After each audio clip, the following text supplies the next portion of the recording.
안녕하십니까, 백설입니다. 9월 16일 수요일 장전 브리핑 출발하겠습니다. 지난밤 뉴욕 시장에는 호재가 많았습니다. 기술주가 강세를 보였고 경제 지표도 긍정적으로 나타났는데요.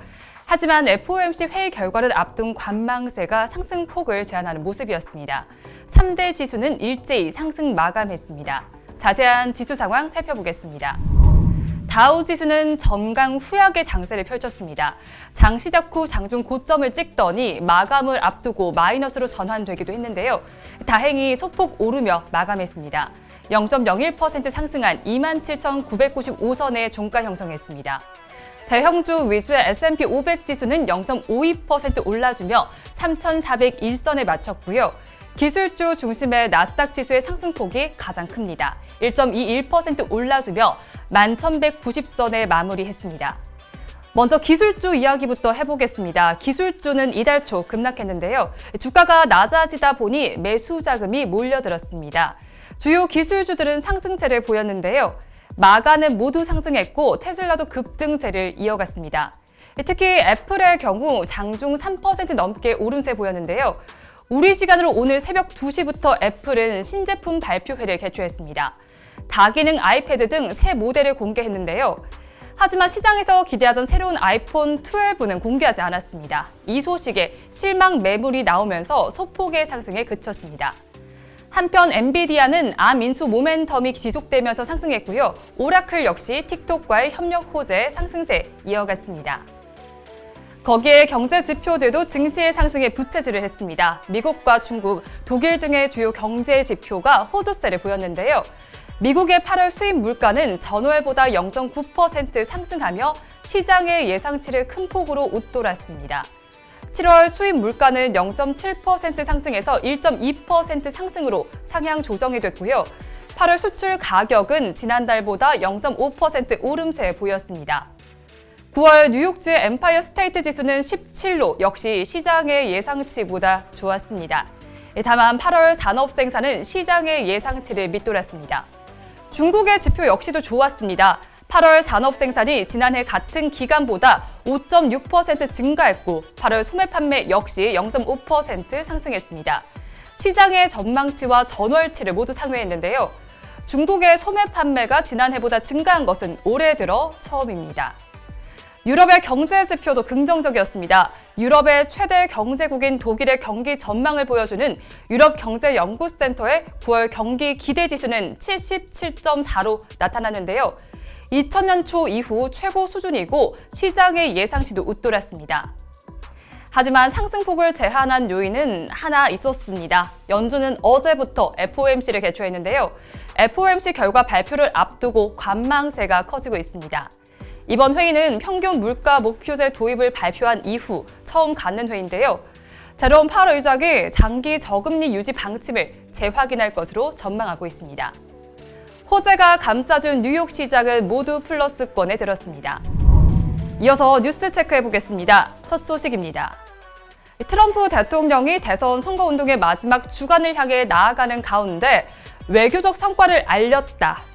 아브라함 협정에 대한 미국의 정치 전문 매체 더힐의 평가입니다. 이번 아브라함 협정은 트럼프 대통령의 중재로 백악관에서 체결되는데요. 당사자들의 의견을 조율한 트럼프 대통령에게 관심이 집중됐습니다. 트럼프 대통령은 재선에 사활을 걸고 있는데요. 현재 대선을 49일 정도 남겨둔 상황에서 자국민들에게 어필할 수 있는 외교적 성과를 냈기 때문입니다. 미국 정부가 캐나다산 알루미늄의 관세를 다시 부과하려던 조치를 취소했습니다. 캐나다의 트리도 총리가 캐나다산 알루미늄에 대한 추가 관세에 맞서 보복 조치를 취하겠다고 경고했는데요. 그는 여러 차례 얘기했듯이 우린 캐나다 노동자와 알루미늄 산업을 항상 지켜왔다며 강력하게 대처 의지를 분명히 했는데요.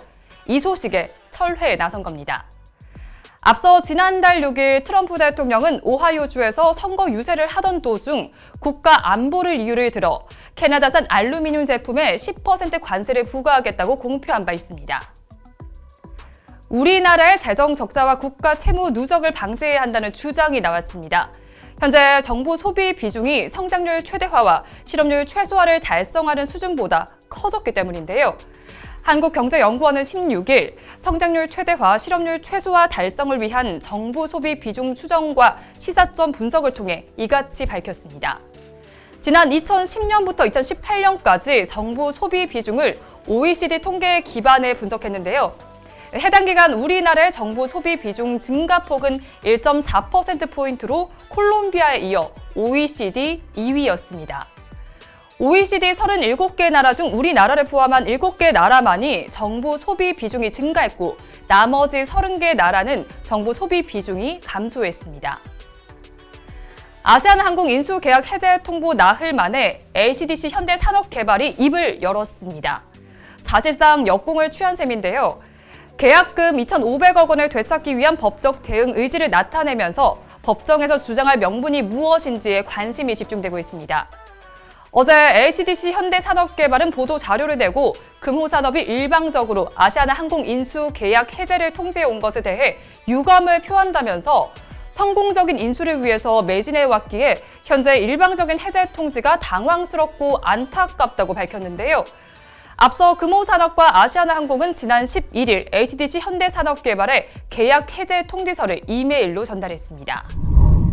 다음으로 환율 보겠습니다. 달러 인덱스는 FOMC의 결과를 기다리며 상승했습니다. 0.02% 상승한 93달러 7센트에 마쳤습니다. 원달러 환율은 약보합세 보였습니다. 4월 50전 내린 1,179원에 마감했습니다.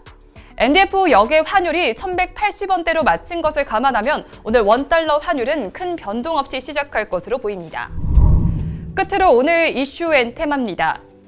이인영 통일부 장관이 취임 후 처음으로 판문점을 방문합니다. 판문점 내에는 자유의 집과 군사정전위원회 회의실, 도보다리 등 주요 시설을 둘러볼 예정인데요. 남북 정상이 기념 식수를 한 장소에서 약식 기자회견을 가집니다. 9.19 평양 공동선언 2주년을 앞두고 어떤 대북 메시지가 나올지 관심이 집중되고 있습니다. 관련해서 남북 경협주와 철도 관련주가 움직일 것으로 보입니다. 미국에서는 FOMC 회의 결과가 나옵니다. 연준은 현지 시간으로 어제부터 오늘까지 회의를 열고 오늘 발표합니다. 지난달 말 잭슨홀 미팅에서 제롬 파월 의장은 평균 물가 목표제 도입을 공식화했는데요. 이번 회의에선 구체적인 내용 여부와 추가 경기 부양 메시지 등을 내놓을지가 관전 포인트입니다. 우리 시간으로 내일 새벽에 확인할 수 있습니다. 미국 상무부는 8월 소매 판매를 발표합니다. 소매 판매는 미국 소매 경기의 대표적인 지표인데요. 전체 경제 활동의 대부분을 차지하는 소비자 지출의 가장 중요한 지표입니다. 따라서 소비 경기는 물론 나아가 경기 전반을 설명해 주는데요. 우리 시간으로 오후 9시 30분에 발표됩니다. 서울시는 오늘부터 공공배달 앱을 출범합니다. 제로 배달 유니온의 공식 서비스가 시작되는 건데요. 민관 협력 방식 배달앱 조합으로 알려져 있습니다. 한편 9월 모의평가도 시행됩니다. 고3 재학생과 더불어 재수생도 응시하는 시험인 만큼 수험생 여러분들도 좋은 결과 있길 바라겠습니다. 오늘 장 어떻게 흘러갈지 이어지는 방송으로 체크해 보시기 바랍니다. 함께해 주신 여러분 고맙습니다.